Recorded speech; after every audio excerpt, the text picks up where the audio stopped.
অস্তিত্ব মাত্রেই সৎ এবং অস্তিত্ব ব্যতীত যা কিছু প্রকৃতি এবং প্রকৃতির কার্যাদি আছে সেগুলি সবই অসৎ অর্থাৎ পরিবর্তনশীল।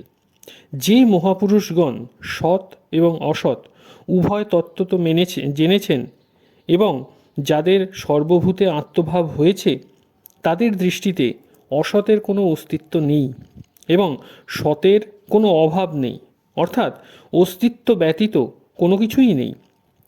ভগবান চতুর্দশতম এবং পঞ্চদশতম শ্লোকে শরীরের অনিত্যতার বর্ণনা করেছেন।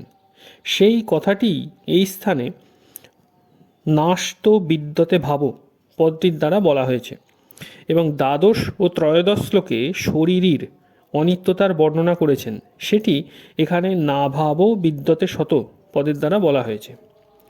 এই 16টি অক্ষরে সমস্ত বেদ, পুরাণ, শাস্ত্রাদি তাৎপর্য লুক্কায়িত আছে।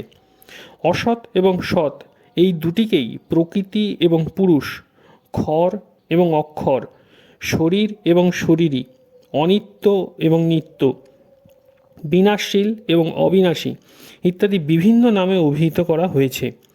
দেখা, শোনা, বোঝা, চিন্তা করা, ঠিক করা ইত্যাদি যত কিছু কাজ সবই অসৎ। যার সাহায্যে দেখা, শোনা, চিন্তা ইত্যাদি করা হয় তাও অসৎ এবং যে দেখে সেও অসৎ।